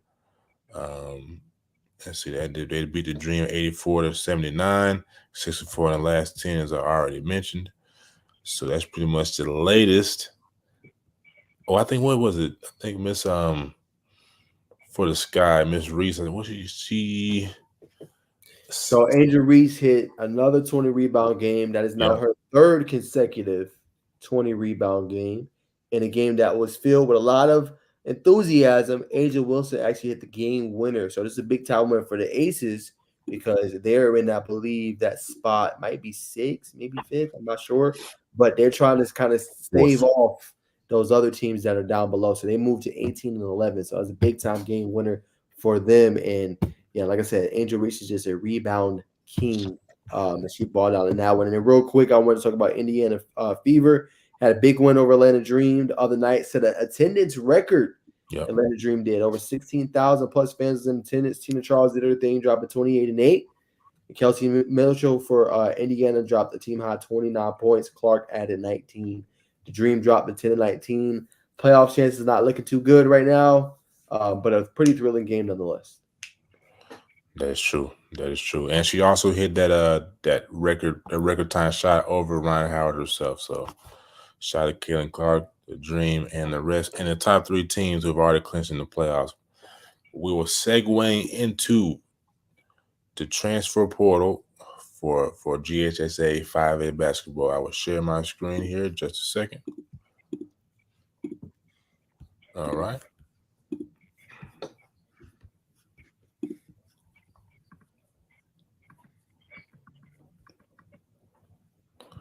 There's a lot of movement going on in the 5A world. Last week we did 6A. We talked about Kel. We talked about Wheeler. We talked about Grayson, obviously. We talked a little bit about North Atlanta. We definitely talked about Newton. You want to do your questions first, Jay? So good. You know what I'm saying? Go ahead and do your questions, brother. All right, cool. All right, so my question of the week is, I don't know if you guys heard the story of Magic Johnson ripping Anthony Edwards about his controversial thought on the older NBA generation. What's your thoughts on that? And can you share a little bit light on that situation? So Magic Johnson, he ripped Anthony Edwards about not respecting the older generation of players. So basically, for context, Bacon, he basically said like the most skilled player or the only skilled player of that era was Michael Jordan. That's tough. So if you know Magic played in the era, Bird, Isaiah, what was his name? Isaiah. Isaiah Thomas. Yeah, I couldn't think of his last name. Isaiah Thomas. Joe Scottie Pippen. So many players. So Magic came back and basically was like, "Oh, I don't respond to players that haven't won a championship before. I don't even think he's won a college championship, let alone maybe even high school." So that was kind of his response to that. That's the context. Yeah, man. Just the younger generation, man. You gotta do your homework. You can't just, you know what I'm saying, listen to these hot texts about man, these old players ain't got no game, man. These old players was doing that. Old players doing that work. I believe Paul Pierce came out and said none of the modern day players could ever play back in the day. And with a response like that, I am saying I can understand where Paul is coming from. Do your homework. The older hoopers were no joke for sure. So I'm sorry with Magic. Yeah, I would say the take definitely by Edwards was a little disrespectful because Magic was one of the more skilled players of that era. And obviously Michael was great. Michael was kind of the GOAT. You got to remember, Magic Johnson was playing 6'9", playing center, power forward, small forward, and still being a quintessential point guard and won 5 championships. So it's kind of like for him, and all he did, like a little smack in the face. You know what I'm saying? So I won't say Edwards hasn't done his homework, but I would tell him to kind of brush up a little bit. But I think we all know, like, obviously, KD's one of his favorite players. He obviously loves Jordan as well. But it just comes off like that if you're Magic. So I get where Magic's coming from, and it's a different era. Like now, you can't be as physical as you was back then. So I think that put a lot to it. It's harder on your body. Now it's less physical game. You have technology is advanced, so you can take care of your body. You have hydrotherapy, chromotherapy. Like you got so many things you could do for your body and treat yourself. And think about this: they had back-to-backs back in the day too. He's playing 2-3 games in a row. That's no longer a thing. So I think you have to put all those things in there when you sit there and say and try to compare eras. And I agree to Bacon's point. Some players probably will not be able to play in that era because you couldn't just go and, oh man, my knees are sore, I can't play. Not saying that's Anthony Edwards. I'm just saying that for a comparison. Or getting 140 million and not playing 82 games. Like these players were religiously, like Jordan for years. They close to a decade of his career is playing 82 games. You know what I'm saying? Magic 80 plus games. Like these players was playing full on games and full effort. So we gotta put all in the context too. But I would say I do slide a little bit with Magic. Take a smoke breaks in the locker room, man. Come on. Yeah, man. Checking your phone, tweeting during the game, like that was not a thing. Yeah, I agree with you guys, man. I think that the younger generation needs to respect the older people because, they don't understand the type of era it was, don't understand, how games were played back then. Most of them, like you guys are kind of alluding to, most of the generation don't do their research. They don't know how these players were. There wasn't a whole bunch of social media out like it is now to be able to see all, the highlights and hear on the buzz from players and that. No, it was like straight up like, you had to have tape. You had to watch the tape. You have to go back into the archives, that kind of deal. Now it's so accessible to see talent nowadays. A lot of the young guys don't know unless they hear like about a Michael Jordan, and then when they hear Michael Jordan, they don't know, oh, Michael Jordan, Ty Pippen, this play, that play, blah, blah, blah. So, I hope that Anthony, didn't mean to say what he said. Maybe he kind of took out of context, but from what I've heard, it doesn't seem like a good way to just talk about the past, man, and respecting the past. Just like, oh yeah, it was just Michael Jordan. No, it was more than Michael Jordan, So, and in a sense, I feel like it might be a slight disrespect to Michael Jordan too, because it's acting like Michael Jordan went against non-talent, which he did.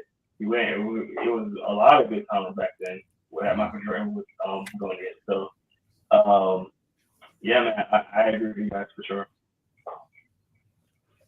Great question, Jay. Any more or just have one? That's it. All right, brother. When you get time, could you share the screen so the people can see the transfer list for 5A? Yes, sir. Doing it right now. All right. As we scroll down, Savannah Day. That's 6A. Kevin White, Newton from Newton goes to Gainesville. Carby Martin from East Coweta goes to Tri-Cities. Had the opportunity to watch him last year. Carby's a 6'1". Likes to come down, likes to get in the post. You know what I'm saying? He can find his other teammates. Got some exceptional vision. And looks like over the course of the AAU season with AE5, the brother has worked on his jump shot, knocking down some jumpers, got a little dribble, one dribble pull up. So it's going to be interesting to see how Carby teams up. Let me see if I can find the rest of his teammates down here.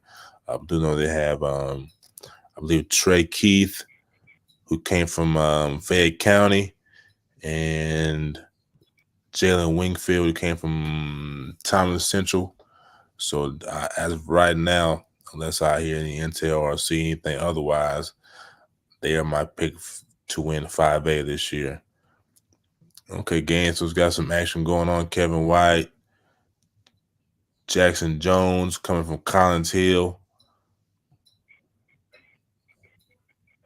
Colin McCaney, Blessed Trinity, the Milton in these past couple of years have had a very good basketball team with Bruce.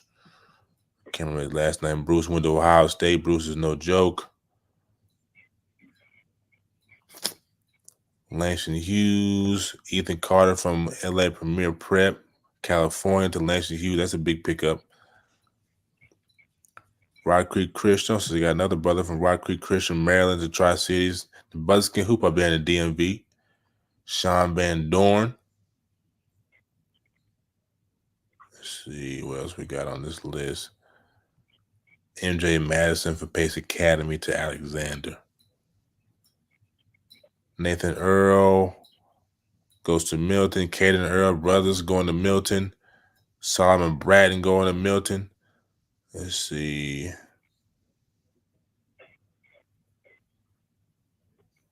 Right off the bat, I see a lot of Gainesville, a lot of Milton, Tri-Cities. So, definitely like that he's going to be Tri-Cities, Milton, and Gainesville. We got to see what Gainesville does. I'm saying? I don't historically know about Gainesville being a powerhouse in basketball, but they got some motion in the ocean. Dior Smith going to Langston. Langston's going to be around. I know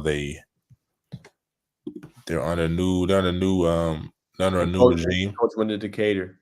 Coach went to Decatur, so under a new head coach.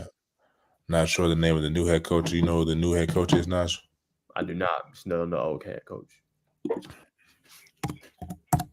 Langston Hughes.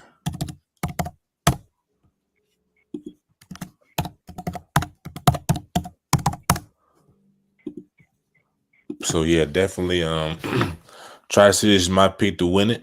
You know what I'm saying? Obviously, Gainesville's gonna be around. Milton that's gonna be an interesting team that they're gonna face. But like I said, Tri-Cities is gonna be my pick to click. So fellas, who y'all got for 5A? Yeah, I think real quick I want to bring up Clinton McClance from Galloway to Riverwood. Galloway usually has a pretty decent team. And the biggest question is how they're going to replace Karis Bilal, who's off the Vanderbilt now. They will bring back J.R. Leonard this upcoming season. He's one of the top players in the state of Georgia, let alone the country. So I thought that was an interesting move as well. And I think Gainesville is the team to beat. They picked up at least 4 or 5 guys from the portal. I think they're going to look real interesting this year under. And if you don't know this, Bacon, their former their head coach is the former coach of Newton, Charlemagne Gibbons. He's entering year 2. So kind of, first year you're getting out all the kinks and everything. I've talked to him personally, have a pretty good relationship with him. And he said they're going to be pretty good for years to come. Try to get them out to the Corkill basketball classic. But, they was already tied up already, but that's going to be a team to beat, I think, man. And I think they could make some noise. I'd be surprised they make a deep run this year.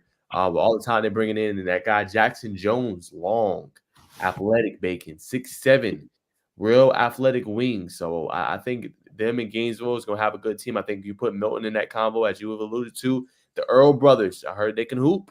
Windermere, Florida. Those are going to be some names to watch. They had, obviously, he played on the EYBL circuit, Josh Dixon. So you're going to kind of implement them all together in the same backcourt.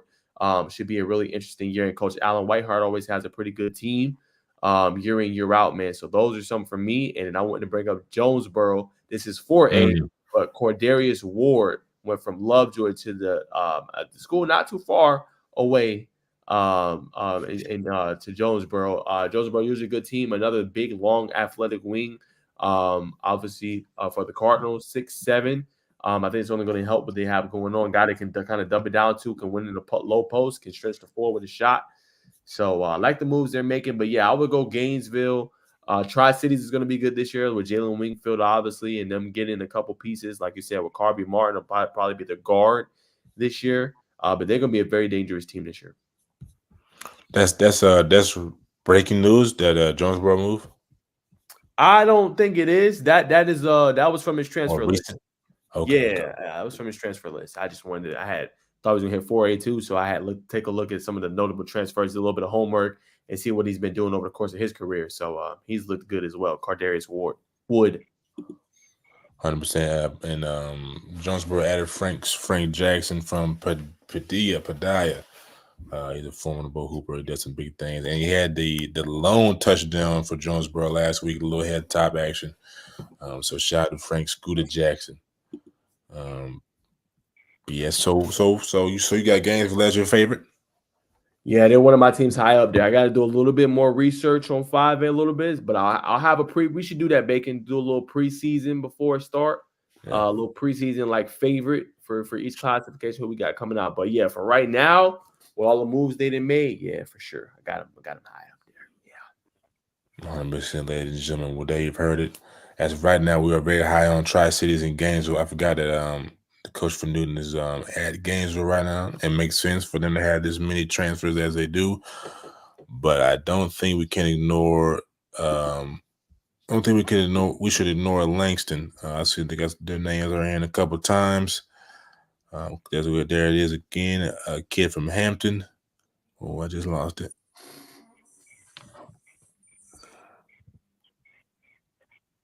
Well, Ethan Carter's one.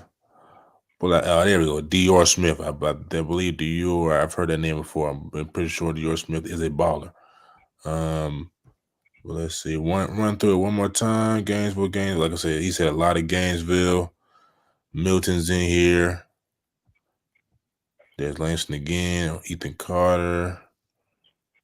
Sean Van Dorn, Tri-Cities. Riverwood is also they also keep a pretty good program. JoJo Dunham from Red Rock Academy out of Nevada. Clinton Mechanics, Galloway to Riverwood. Milton with a string of them. So yeah, man, I think those are definitely some teams to keep an eye on in 5A as the season is only getting closer as you know what I'm saying the football weeks begin to surmount, man. So definitely keep an eye out for those teams. We might have to let you do our segment, Bacon. Maybe getting like a player on for like 30 minutes, 30 to 45, like a little hoop segment. Obviously, we'll have a football player on, obviously, you know, but then getting a hoops player as well, man, getting into that realm, you know. I haven't seen. So you think football and basketball have a guess? Yeah, I mean when basketball season is about to start and it's getting into the peak for sure. I think that'll just help our podcast and you know we'll be in both realms. You know what I'm saying? We'll just have to limit the interviews 30 to 45 minutes for both. But yeah, man, we get a good hoops player. Start to build in that way too. Like, I know you big hoops guy. It ain't me that's the hoops expert. It's really Bacon. You know what I'm saying? I can hold my own. He does an exceptional job. And if you haven't seen, ladies and gentlemen, Cooper Flagg is active at Duke. Yeah, let's talk about it. That was one of my new. Go ahead, Bacon. Well, what was your thoughts on? I loved it. When you seen Isaiah Evans pushing him, keep going and hit that line. What was your thoughts on that? Nah, I mean, you know, we know how big of a dog Isaiah Evans is, man. You know what I'm saying? He's a leader in his own right. So I just love to see that, man. You know, see, you gotta love basketball in order to push your team at the limit, especially when you running suicide like that. Nobody loves to run suicides if you ever ran a suicide. But I think they're gonna be dynamic this year. Isaiah Evans, Cooper Flagg, and Co. You know what I mean? Special. It's gonna be. I can't remember who the point guard is, but those are two players who love to shoot the ball. Although Cooper Flagg, he plays exceptionally well without the basketball, being able to run the floor, play defense, knock down the open jumper, and can get busy off the bounce and in the triple threat as well. But Isaiah Evans is just a killer, man. So Duke is definitely a top team in all of NCAA basketball, man. What's your thoughts, Najeh? Yeah, I was just about to say that. I think Duke is. I think this is going to be Duke's best year in a long time. I don't say that lightly. And I know they got a lot of freshmen. They're going to have some seniors there. I know last year had a pretty good year under their head coach. I think this is going to be one of Duke's best years, like maybe in like a decade, 2 decades. Like I'm that much watching the film, looking at the talent, looking at them push each other, you know, because when you got to think about this, Bacon, when you bring this accumulation of talent together, that doesn't always necessarily mesh. Like that team they had a few years back with Zion Williamson, Cam Reddish, Barrett. RJ Barrett. Yeah, RJ Barrett. This team was supposed to go a little bit farther, but I don't think we've seen stuff like that. When you see a team like Isaiah pushing you, and he knows how great you are, and he's pushing you to give you your all, give you your most when you tired. I think that says a lot, man, to the leadership that Coach John Shire is doing. And I mean, I'm excited. Like I said, I'm a big fanatical football fan, But I'm gonna be having updates on the hoops too, man. I think it's gonna be an exciting basketball season. But yeah, I think they're gonna be one of the best teams, like in a long time for Duke. 100%, man. All right, transitioning to some more hoop news. Bacon's Just Sizzling news segment. Who else is it? I can't see if I can get his name. Moustapha Diop is OTE draft bound. He played last year with TWS. I'm not sure what those letters stand for. It's a Marietta school, I believe. Thought he played for Walker. Walker, it's TWS is what's on the jersey, but it could be the Walker school. I'm not sure. That's probably what it is. Yep. I just thought about that. I didn't put two and two together. Yep, that's probably what it is. Yep. He is enlisting in the OTE draft, man. So OTE they got some Moshawn, man. Loaded, brother. Like Lord, Malik Thomas, Jasper Johnson, Kai Fleming, Eli Ellis, who was the MVP last year, scoring 50 balls. Ooh, they got a new kid. What's his name? I think Way or Awan, whatever his name is. He's supposed to play and supposed to start. I seen today. Like, hey man, I'm gonna go and tell y'all. I'm gonna let Bacon continue with sizzling news. Hey, you want to get a good taste at the upcoming talent? You know what I'm saying? Go down to OTE in downtown Atlanta, right around the corner from Georgia Tech. Yes, we're talking to you, Jay, down there, the quiet one. Get down there, get you a game in. You know what I'm saying? Come see some of the superior talent. Rob Dillingham, who just went top in the draft. Top 6, top 7, I think, if I'm right, Bacon. Yeah. Played in OTE, played for the Cold Hearts. Hey, man, that's one of the best leagues, man, that nobody talks about enough. Man, it's really like a college experience. I was watching, I tapped into Kai's Pops, his story. And man, he got like little dorms for him. Man. It's like, man, like early going out to college, man, be a high school and to be away from home, but not really away from home. We just at Atlantic Station, where most of these kids are coming from Marietta and Atlanta anyway. Or well, some kids are coming from overseas. But that's definitely an experience that they'll never forget. But they also have a Frenchman. He's from Florida. Diamant Blasi. I know I'm butchering his name. 6'8", 7-foot wingspan. As of August the 25th, he's another young man that is that's declared for the OTE draft, man. Let's see. Per Recruit Zone, one of the top available 2024 prospects, Diamant Blasi has declared for the Overtime Elite Draft. Previously went on a visit to Indiana, San Francisco, Stinson, and more. So I mean, they're getting a lot of talent, man. You know what I'm saying? They're getting it from different walks of life, different races. It wouldn't surprise me that the way they started getting overseas players. I think it's a little far fetched right now, though they did go overseas this summer and they played in the Adidas. It was an Adidas showcase that they had in Germany. They fared pretty well in. So they're definitely trying to tap into that overseas bag. Romello Hill's been in the lab working. Sources let me share my screen. Not just read off all this information, all this golden nuggets. All right. Here we are, ladies and gentlemen. Sources. Yeah, that's what I'm talking about. Yep. Yep. So go ahead now. I'll let you introduce him. Yeah, man. So this is Wei Zhao. After his first workout in the O, many expect Wei to be a starter on opening night. So again, something to see. As you guys can see right there, good little step back range. Can kind of create off the bounce a little bit. It's a pretty good looking jumper. Nice release, pretty quick. Not too slow. Good form. Looks pretty good, man. Like I said, I'm excited for OTE. I'm trying to tap in. I remember them telling us when we first was there last year, they said, make sure you try to go to opening night. So I'm going to try my best if it's on a weekday to get down there, man. I'm really trying to tap into this bag with OTE, man. Also, I want to say this too. Good people, very good people, and they love media. You know what I'm saying? They really treat you, you know what I'm saying, like you up in the media, man. So, like I told Jay, like if you can, get down to a game, man. I know it's football season. I love me some football, but get down there if you can, man. There they go, man.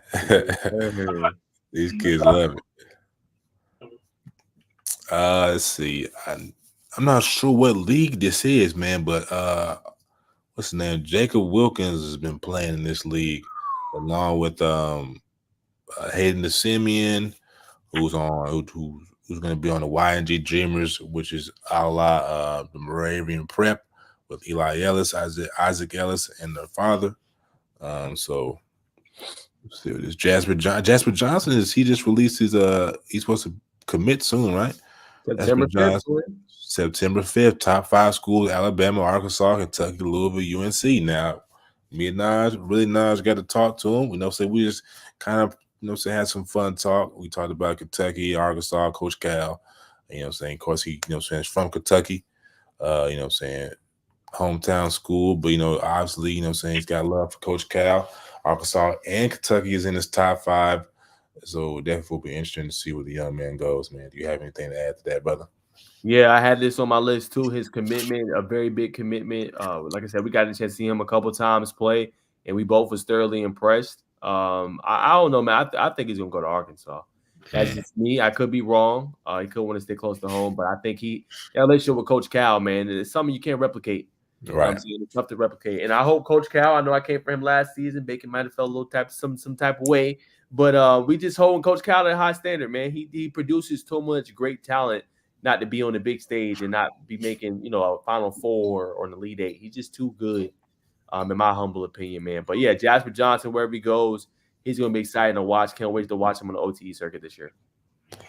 100%. There's some clips of Moustapha's Diop, played for Game Elite this summer. There he is. That's the Adidas showcase I was talking about. Let's see what else I got on this here for any more breaking news. If not, I'll go to Joe Tipton's page. There's the young brother from Florida who's got some French descendants who I was talking about, Dambiet Blasi. I know him. Hopefully I'm close. Hopefully, I feel like I got the last name for sure. All right, the next chapter, the road to D1 makes a stop. Troy Hornbeck, OTE Diamond Doves. All right, brother, we're gonna see what you got. Amen Thompson came back. Amen Thompson, I believe, is with. I get the brothers mixed up. I think Amen is with the Pistons. I think Ansar is with the Rockets. Rockets will definitely be a team to watch. This offseason. This season. All right, we'll scroll over to Joe Tipton real quick, ladies and gentlemen, and we won't hold it too much longer. Real quick, while he's pulling that up, Joe Tipton, Rod's Hoops put this guy on the radar. North Cop Christian guard wing Isaiah Chandler proved why he is one to watch. I gotta watch in the 2027 tonight. Multi-positional defender, can attack the rim and finish at a high level. So might be one to watch for this season. 6'3", and is becoming more reliable from 3-point range. Shout out by Rod's Hoops. Go ahead, Bacon. So yeah, I just seen Caden Ellis probably and Caleb Holt probably scheduled for the same day to visit Ole Miss. I believe this news just came out today, 10 hours ago. I'm sure they were going on the same visit together. Caden Allen was at Grayson before he transferred to Mount Bird Academy, and we all know that Caleb Holt is now at Grayson. And some big news. Darius Acuff, the number 1 rated point guard of class of 2025, has committed. Has committed to Arkansas, man. Woo Pig. Interesting. Woo Pig. That's big time. They already got a crowded. I ain't gonna say crowded. It's getting there though. It's getting crowded, yeah. Yeah. Especially if they get Jasper. Yeah, man. It's gonna be but it's not new for Coach Cal. Coach Cal's always had crowded groups, man. But how he's able to get them to play together is huge. That's very true. I won't get into it. I would say I think Coach Cal does an exceptional job, except for that one year we had Archie Goodwin, and that was just a failed experiment. But overall, collectively, Coach Cal does an extraordinary job of blending that talent, getting them to play, and being a motivator. Some question his X's and O's ability, but that's another discussion for another day. Also reported by Joe Tipton, 5-star AJ DeBonsa will take an official visit to Kansas State. That's very interesting news. Let's see what else we've got. All right, top 50 recruit Nick Lewis announces his college decision Thursday at 4:30. His top schools are Michigan, Seton Hall. Seton Hall also Boogie play for Jasheen Felton is committed to Seton Hall, Georgetown, LSU, Xavier, and Creighton. So that will be interesting to see where Nick Lewis, probably Nick Lewis. Okay, Tyron Stokes. Let's see.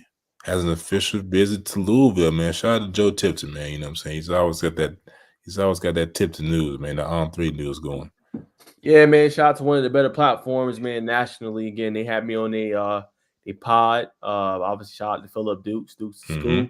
A great run organization. Obviously, I don't know Shannon Terry. I don't know ins and outs, man, but they do a good job with the news, man, and updating everybody when it comes to hoop news. Obviously, Joe Tipton is one of the guys similar to what kind of Hayes Fawcett does on football, man. But it's gonna be super fun, man. I can't wait. Like I said, what me and Bacon is trying to do is kind of a little bit groundbreaking. We're trying to be elite, goated in both, not just football, but also basketball. You don't find too many trying to do that on the grassroots and the collegiate level, but that's what we both trying to do. So it's gonna take time, but we're gonna keep grinding. And like I said, we're gonna have news, like just sizzling news. Sizzling news. We'll have it all season. So as OTE starts to kind of ramp up and start, we will have coverage there. You know, when we can get the games, I think me or Bacon will try to get to a game a week. When Georgia Tech basketball starts, we're going to also try to tap into that as well and cover some games there and be able to do that. And then obviously we'll be down at OTE. And then when there's some time for basketball games on high school level, we'll try to attend those as well, especially the big ones and recap those and talk about them. 100%. Ladies and gentlemen, we're not trying. We are going to be the biggest thing in life, and I'll tap into it. And the words of wisdom say, "We don't try, you do." Once you quit, you know what I'm saying, it's all over. If you come back, the road's even tougher. So stay on the path. But now Malik Thomas he's at OT as well, right?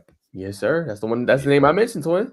Oh, you did? I'm sorry. I'm sorry. Man. Yeah, I bought him up too. That's why I said it's loaded. Like I don't know. Last year you had dudes too. Maybe because we didn't know the circuit as well.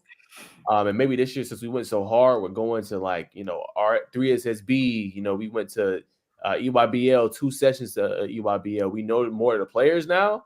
Right. This session is crazy.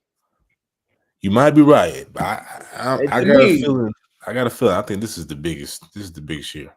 Yeah, that's just what it felt like on the surface. Because like I said, we had it last year.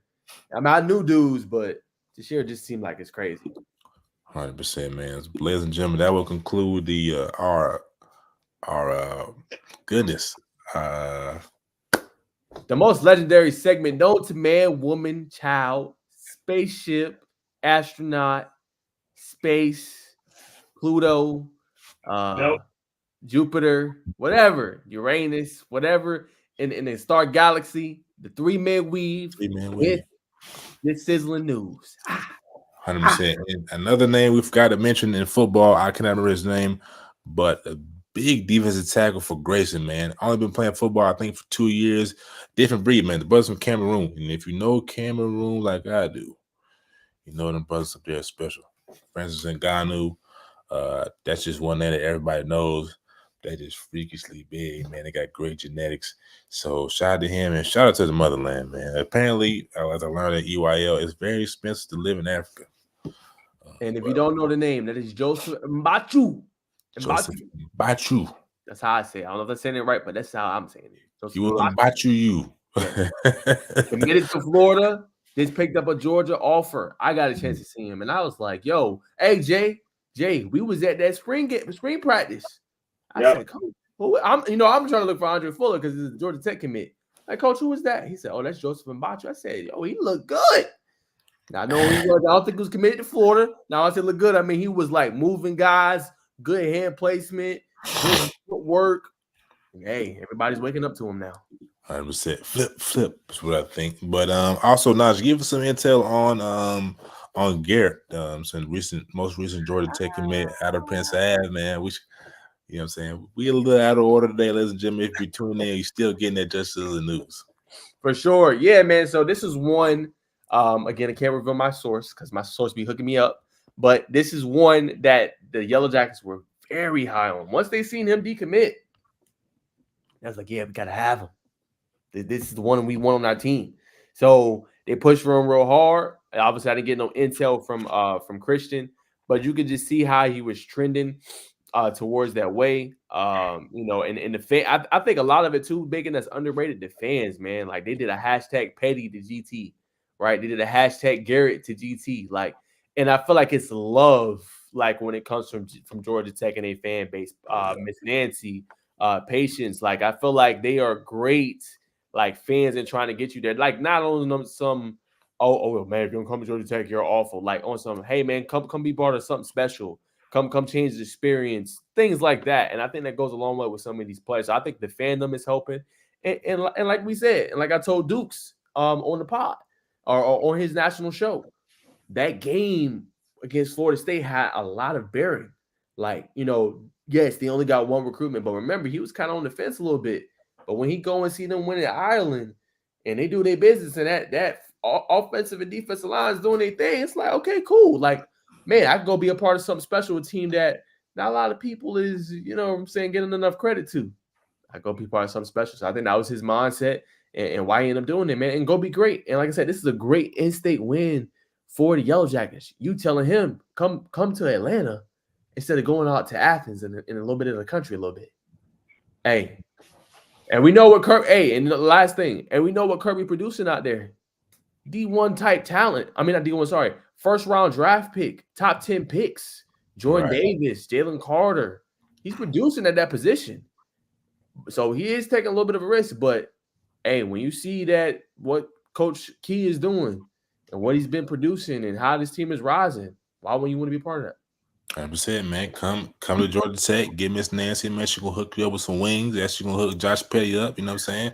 And then we get done with the wings, you might slide up. Well, you know what I'm saying? You're younger. But if you stay in college at least 3 years, you can go to Cheetahs and have some fun. That's another discussion for another day, man. That'll conclude 3-Man Weave and a bonus segment for On the Grid.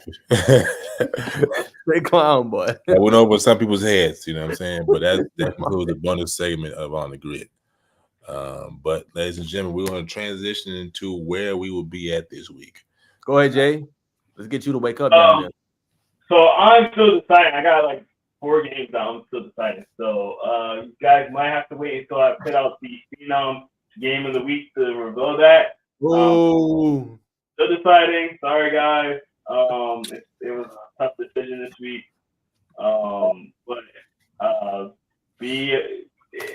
Let's just say it was one of the.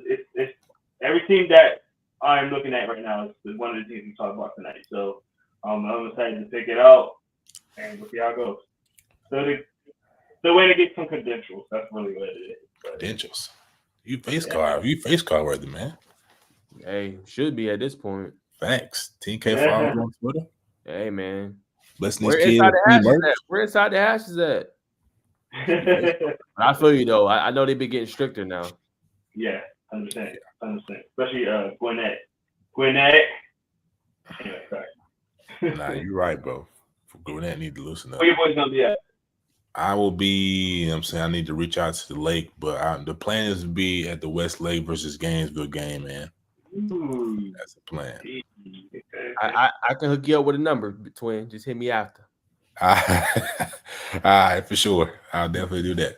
Yes, sir. Yeah. I will. Home working from home. Whoa.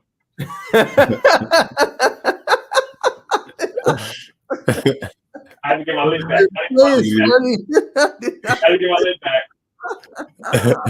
Boy came straight back for his lick. I had to get my lid back. All's fair in love and war, man. Yes, sir. We got an update on the, you know what I'm saying, on the P Jerome? You heard anything? We'll keep it disclosed so people don't really know what we're talking about. Yeah, I still waiting on that. I don't like being annoying, but at the same time, we gotta get the ball moving. So nothing yet. But I will inquire definitely tomorrow to make sure we have. Not even a chirp, not even like well, just give me some time. Nothing. That's tough. All right. I'll try again tomorrow. And Jerome, we trust, brother. We believe in you, brother. Hey man, tell P just tap in, man. Like, hey, the kids loving it, and hey man, just tell P tap in. That's all I'm gonna say. Tell P tap in. Like, people really messing with inside hash. So like, Yeah. That's all I'm gonna say. And tell me you need 15, G. Yeah. Come on, bro. Hey, you know what I'm saying? Come You on need now. 15, bro. 10 ain't gonna cut it. Come on, man. I'm not saying nothing nothing, guys. I'm not saying anything that's deep, you guys. That's okay. You could just plead the fifth. It's all good. Well, by the way, I know some memory somewhere. Tycoon classes in session. Definitely. But we'll transition. We'll get out that. We'll transition to the words of wisdom. You know what I'm saying? Unless anybody wants to go first, I can go first. Unless you got something on your heart. I just want to say something real quick. Hard times will pass, man. Keep your head up. Keep your faith up. You know what I mean? When you have those hard times, it just setting you up for even better times and even better situations in your life. So while you're going through it, I know it's hard, but keep your head up, keep your chest up. You know what I mean? I think having a down mindset always makes situations worse, and it doesn't help you in the long run. So when you go in a situation, I know initially you might say, "Dad, bro, why this happened to me?" Whatever, but give some time, brush that joint off, and get going, man. Get back on your high horse and keep going, because life is not gonna wait for you. Life's not gonna cry for you. So you know what I mean. Right. You gotta have a positive energy, positive response to whatever comes in your life, and keep it moving, keep it pushing. So that's my words today. Well said, Jay. I'm gonna start off by showing this book, man. If you want some financial literacy game, woke doesn't mean broke. Billy Carson. This is a 600-page book.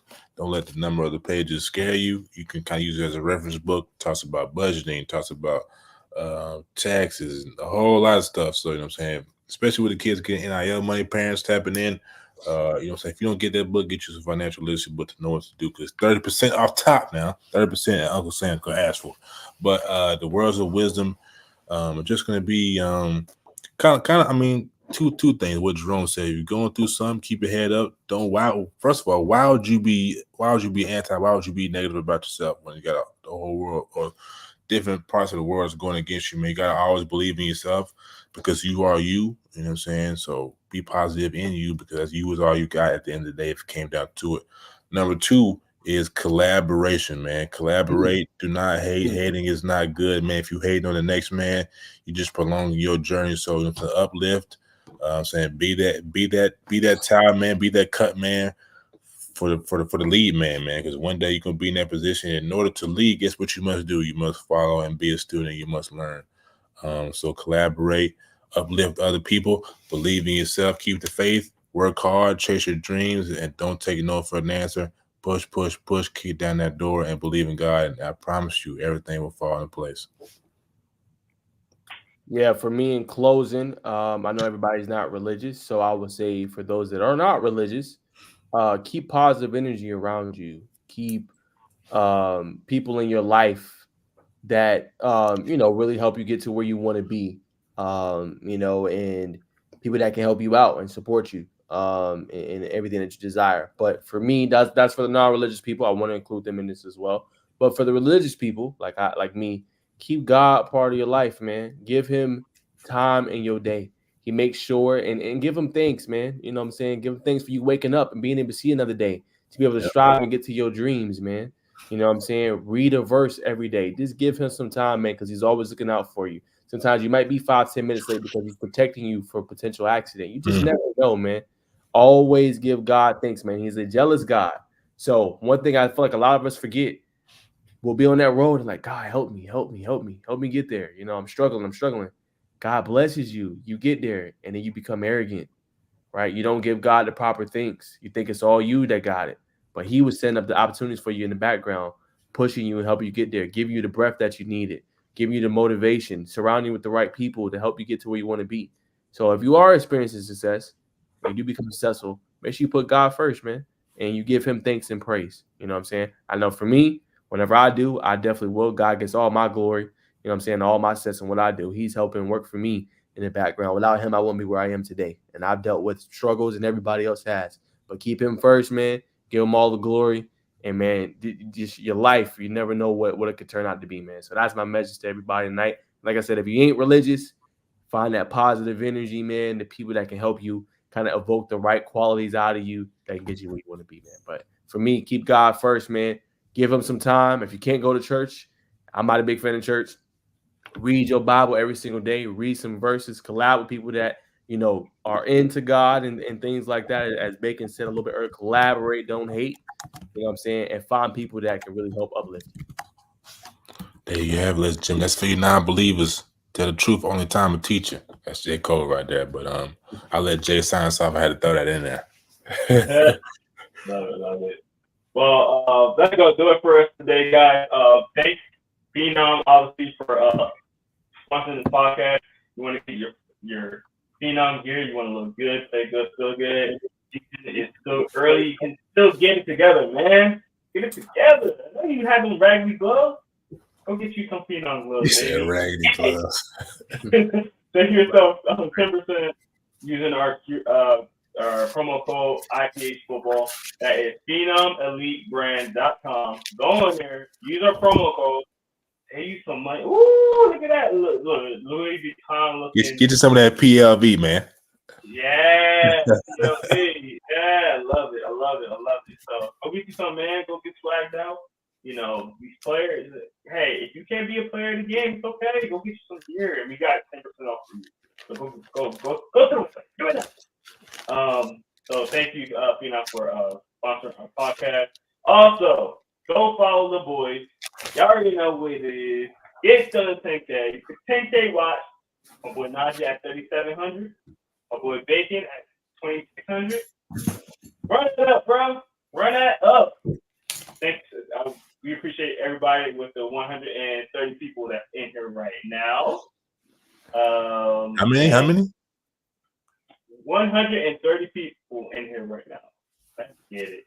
So one more thing before I let Naj go. I want y'all to follow my boy. I want y'all to share it. But inside the Hackers need 280 followers to get to 11K. Hey, dog, y'all. Run it up, baby. Come on, let's run it up, baby. We got 11K, baby. Real close. So appreciate everybody. Now, I'm gonna let you close it off. Yeah, man. So real quick, based off of what Jerome's talking about, he's talking about on X, on Twitter. We appreciate everybody tapping in. But look, man, y'all help us out, man. If y'all watching on the tube, so like, comment, and subscribe, man. Y'all boys know what to do. All right. And if you have any questions, y'all hit us on our X accounts. It's all linked down below. All right, man. Help us get. I'm at 839, man. Help us get to 1,000 subscribers. Baker's already at 1,000. Let's get him to 2,000 subscribers. And Jerome inside the hashes is near 350. Let's get him to 500 and then to 1,000 subscribers, man. Help us out, man, on the journey of what we're trying to do, man. Help us get our YouTubes. That's the one I'm going to push heavy. Jay pushes the X heavy. I'm going to push the YouTube heavy. Help us all get to 1,000 subscribers. Help Bacon get to 5,000. All right? Make sure you like, comment, subscribe. That's all the time we got for today. This is another episode of the First and Foremost podcast brought to you by Phenom. Get the best merch in the game. That's all the time we got, man. First and Foremost podcast where we not only give you the spiel. Ladies and gentlemen, guess what we do? We keep it real. 100%. All the time we got, man. We see y'all. We out. Hey.